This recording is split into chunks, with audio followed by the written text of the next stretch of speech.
شہر کی بات ہے، ایک نوجوان تھا، وہ جب گزرتا تھا راستے میں، جب قبرستان پڑتا تھا تو قبرستان سے جب گزرتا تھا تو مردوں کے لیے دعا کرتے ہوئے گزرتا تھا۔ تو جب آپ کا بھی گزر کسی قبرستان سے ہو تو آپ کو بھی چاہیے کہ آپ قرآن کی آیتیں، قرآن کی سورتیں پڑھ کر اور مردوں کی بخشش کے لیے دعا کریں۔ ہو سکتا ہے اللہ تعالیٰ کو یہی آپ کی ادا پسند آ جائے اور اسی نیکی کی وجہ سے اللہ تعالیٰ آپ کو معاف فرما دے اور آپ کی بھی بخشش ہو جائے۔ اور ہو سکتا ہے کہ آپ کی قبر سے بھی کوئی گزرے تو فاتحہ پڑھتا ہوا گزرتا چلا جائے۔ تو یہ بہت اچھی بات ہے کہ آپ ایک دوسرے کی مدد کر رہے ہیں، آپ ایک دوسرے کے کام آ رہے ہیں۔ تو جب ایک بندہ دوسرے بندے کے کام آتا ہے تو اللہ تعالیٰ ان سے راضی ہوتا ہے، اللہ تعالیٰ ان سے خوش ہوتا ہے۔ اور یہی ہونا چاہیے کہ آپ اللہ کو راضی کریں اور اللہ کی رضا کے لیے اللہ کے بندوں کی مدد کریں۔ وہ قبرستان سے گزر رہا تھا تو اس نے سوچا کہ چلو سورہ فاتحہ کی تلاوت کریں اور ان کو بخش دیں، تو ہمیں بھی ثواب ملے گا اور انہیں بھی ثواب ملے گا، اور یہ بہت اچھی بات ہے۔ تو اس نے ایک قبر کے قریب وہ گیا اور جانے کے بعد جیسے ہی اس نے پڑھنا شروع کیا تو اس کی نگاہ ایک ایسی قبر پر گئی کہ اس قبر کے اوپر سانپ بیٹھا ہوا تھا، بڑا بھیانک سانپ تھا۔ تو جب اس نے سانپ کو دیکھا تو وہیں سے اس نے ایک ڈنڈا اٹھایا اور سوچا کہ قبر پر سانپ بیٹھا، چلو اس کو مار دیتے ہیں۔ جیسے ہی اس کو مارنے کے لیے آگے بڑھا، وہ سانپ اس قبر کے اندر چلا گیا۔ جب قبر کے اندر وہ گھس گیا تو یہ شخص بھی اس قبر کے قریب گیا، اور جیسے ہی اس قبر کے قریب پہنچا تو اسے بہت بدبو محسوس ہوئی۔ اس نے کہا یار یہ بدبو اور اس قبر کے پاس سے آ رہی ہے۔ یہ بیٹھا، بیٹھنے کے بعد اس نے دیکھا کہ سوراخ بھی وہیں پر تھا اور سانپ اس کے اندر چلا گیا قبر کے۔ اس نے مٹی اٹھائی اور مٹی اٹھانے کے بعد مٹی کو سونگھا۔ جب مٹی کو سونگھا تو مٹی میں بہت بری بدبو آئی۔ اس نے مٹی کو پھینکا۔ اس نے کہا یار ایسا کیسے ہو سکتا ہے، اس مٹی میں تو بہت بری بدبو آ رہی ہے۔ تو اس نے وہیں پڑوس والی قبر سے مٹی اٹھائی، اس کو سونگھا۔ اس میں بہت اچھی کستوری کی خوشبو آ رہی تھی، بہت بہترین خوشبو آ رہی تھی۔ اس نے کہا ایسا کیسے ہو سکتا ہے کہ پڑوس والی قبر میں بدبو آ رہی ہے اور سائیڈ والی قبر سے بہت اچھی خوشبو آ رہی ہے؟ تو اس نے وہاں پر دیکھا پتھر پہلے کے زمانے میں لوگ رکھ دیتے تھے، اس پر سب لکھ کر اور لگا دیتے تھے۔ آج بھی کہیں کہیں قبرستان میں آپ دیکھو، میں اکثر گیا ہوں بریلی شریف میں، اکثر قبرستان ہے کہ جس میں وہ لوہے کی ٹین کا یا کسی چیز کا ایسا کچھ بنا دیتے ہیں، اس میں لکھ دیتے ہیں مرنے والے کا نام، پتہ اور تاریخ وغیرہ ڈال دیتے ہیں۔ تو پہلے کے زمانے میں پتھر اس پر سب لکھ دیا کرتے تھے کہ کتنی اس کی عمر ہے، کتنی عمر میں اس نے انتقال کیا اور کیا نام ہے، کیا پتہ ہے۔ اس نے دیکھا پتھر لگے ہوئے تھے، اسی پتھر پہ اس کا نام، پتہ، ایڈریس سب لکھا ہوا تھا۔ اس کو اس نے پڑھا، پڑوس والی قبر پر دیکھا کہ یہ کس کی ہے، تو اس کا بھی نام، پتہ، ایڈریس۔ تو اس نے دیکھا تو وہ دونوں بہنیں تھیں، ایک کی عمر 25 سال تھی، ایک کی عمر 20 سال تھی۔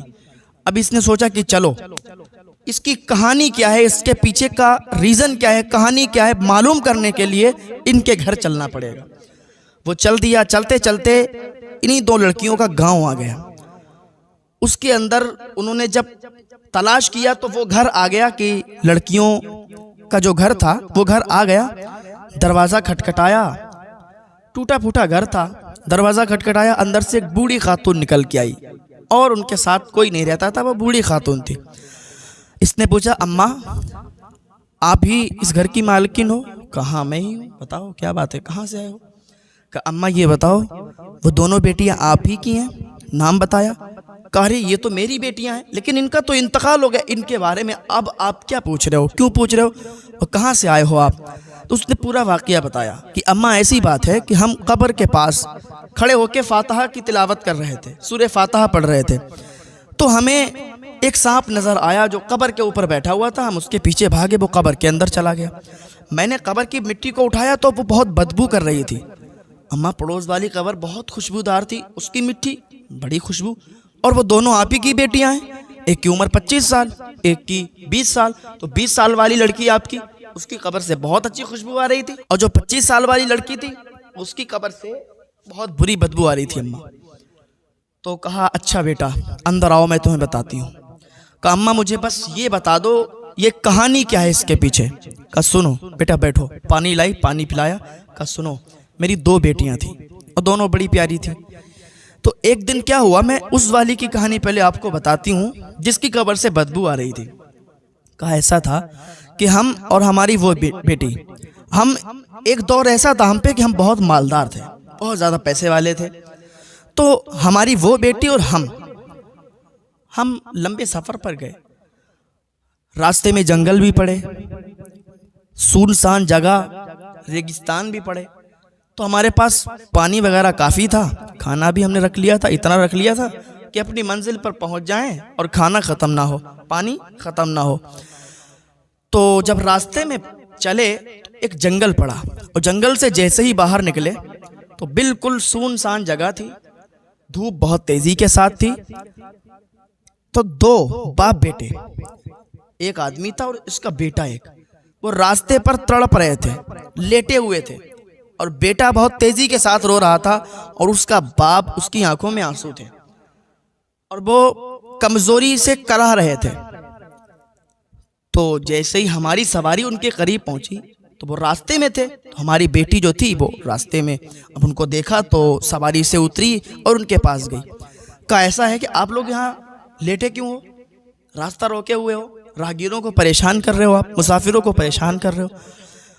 تو وہ آدمی بولا کہ ایسا ہے بہن, ہم کسی راہگیر کو, کسی مسافر کو پریشان کرنے کے لیے یہاں نہیں ہیں, بس ہم تو پیاس میں تڑپ رہے ہیں.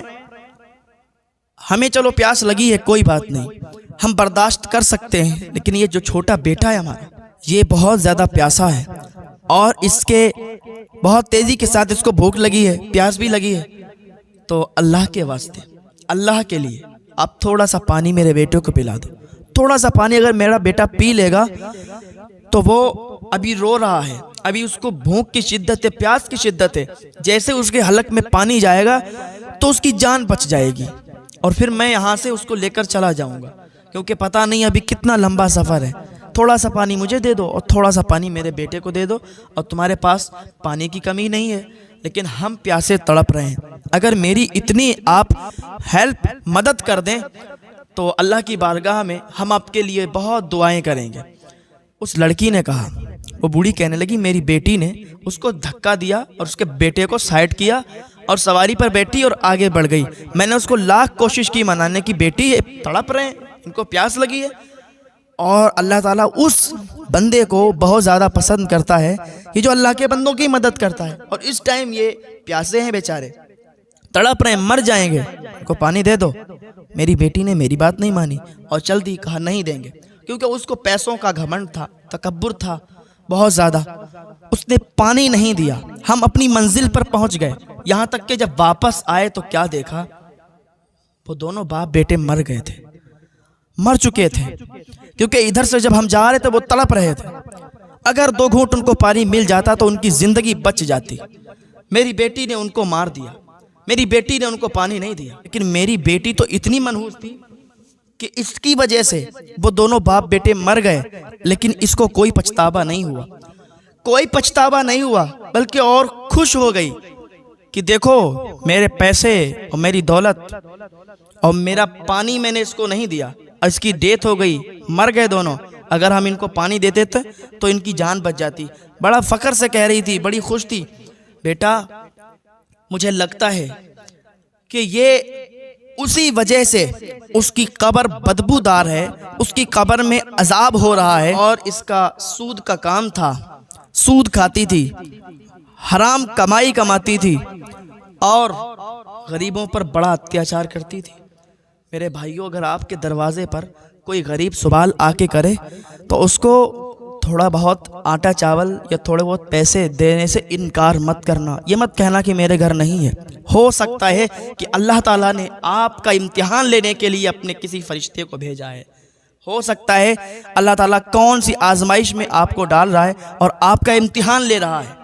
تو کبھی بھی یہ مت کہنا کہ ہمارے گھر نہیں ہے. اگر آپ نہیں دے سکتے تو اس سے یہ کہہ دینا کہ بھائی آپ آگے دیکھ لیجئے, ہم آپ کو نہیں دیں گے, نہیں دے سکتے. یہ مت کہنا کہ ہمارے گھر ہے نہیں, کیونکہ اللہ تعالیٰ بہت ناراض ہوتا ہے. اور دے دینے میں کوئی انسان کی دولت گھٹ نہیں جاتی. اگر 100 فقیر 100 مسکین آپ کے دروازے پر آئیں اور آپ ان 100 کو دے دیں تو آپ کا مال گھٹے گا نہیں بلکہ اللہ تعالیٰ اس میں اور برکت عطا فرما دے گا. آپ کو پتہ بھی نہیں چلے گا کہ ہمارے یہاں آ کہاں سے رہا ہے. ہاں بھائی یہ بات حقیقت ہے. تو وہ کہتی اسی وجہ سے اس کی قبر میں وہ عذاب ہے اور اس کی جو قبر کی مٹی ہے بدبودار اسی وجہ سے ہے کیونکہ ایک دوسرے کی غیبت چغلی اور سود کا کاروبار کرتی تھی اور غریبوں کو بہت ستایا کرتی تھی. پھر بات یہیں تک ختم نہیں ہوئی بیٹا. وہ بوڑھی کہنے لگی بیٹا بات یہیں تک ختم نہیں ہوئی. اب یہ واپس گھر پر آئی. گھر پر آنے کے بعد اس کی چھوٹی جو بہن تھی بہت خوش ہو گئی کہ اماں اور بہن واپس آ گئی ہیں. تو جیسے ہی اندر یہ داخل ہوئی تو میری چھوٹی بیٹی سے کہنے لگی کہ دیکھ آج میں نے کتنا بڑا کام کیا. تو میری بیٹی بولی کیا کام کیا؟ کہا میں نے ایک پیاسے انسان کو پانی نہیں دیا, میں نے ایک پیاسے بیٹے کو پانی نہیں دیا, ایک پیاسے باپ کو پانی نہیں دیا اور تڑپ تڑپ کر وہ مر گئے. اور ہنس رہی تھی اور تالیاں بجا کے فخر کے ساتھ یہ اپنی غرور اور گھمنڈ میں کہہ رہی تھی. چھوٹی بیٹی نے جب اتنا سنا سر پکڑ کر بیٹھ گئی. کہا تجھ پر لعنت ہو, تو کیسی ہے؟ تو نے دولت کے گھمنڈ میں غرور میں آ کے تو نے 2 لوگوں کی جان لے لی, تو نے 2 لوگوں کی ہتیا کر دی. ارے توبہ کر توبہ, اللہ کا عذاب نہ تجھے پکڑ لے. وہ کہتی ہے, وہ بوڑھی کہتی ہے کہ میری بیٹی پر کوئی اثر نہیں ہوا, وہ اور خوش تھی, فخر کے ساتھ کری تھی کچھ نہیں ہوگا. ایسے تو نہ جانے کتنے لوگ دنیا میں مرتے ہیں, کوئی کسی کی مدد نہیں کرتا, کچھ نہیں ہوتا ایسے, اور وہ فخر کے ساتھ کہہ رہی تھی. تو چھوٹی بیٹی پر اس بات کا اتنا اثر ہوا کہ میری چھوٹی بیٹی نے فوراً زمین پر گھٹنوں کے بل اللہ کی بارگاہ میں ہاتھ اٹھا کر دعا کی, مولا معاف فرما دے, مولا کہیں اس کی نحوست کی وجہ سے مجھ پر بھی عذاب نہ آ جائے, تو مجھے بھی نہ پکڑ لے, یا اللہ معاف فرما دے. میں اپنے سچے دل سے توبہ کرتی ہوں, میں تمام گناہوں سے توبہ کرتی ہوں, مجھے معاف فرما دے. پھر اس نے ایک معمول بنا لیا. محلے میں ایک غریب گھر تھا, 2 بچے تھے چھوٹے چھوٹے. تو میری بیٹی کیا کرتی تھی کہ اپنے حصے کا آدھا کھانا ان تک پہنچا دیتی تھی, آدھا کھانا ان کو دے کے آتی تھی, اور جب تک وہ زندہ رہی تب تک میری بیٹی نے ان کو کھانا پہنچایا. ہو سکتا ہے کہ اسی وجہ سے میری چھوٹی بیٹی اس کی قبر خوشبو سے معطر ہے, خوشبو سے مہک رہی ہے, اور میری بڑی بیٹی جو تھی اس کی قبر جو بدبو آ رہی ہے وہ یہی وجہ ہے. اللہ اکبر. دیکھا آپ نے کہ اگر آپ کسی کی مدد کرتے ہیں تو اللہ تعالیٰ کتنا خوش ہوتا ہے آپ سے, کتنا راضی ہوتا ہے. اگر آپ چاہتے ہیں کہ ہمارا گھر جنت میں بنے, اگر آپ چاہتے ہیں کہ ہمیں بھی جنت میں جگہ مل جائے, تو آپ غریبوں کی مدد کریں. اگر آپ کو اتنی استطاعت ہے, آپ کے پاس اتنے مال و دولت ہے, تو آپ کبھی بھی اپنے دروازے سے کسی غریب کو مت لوٹانا.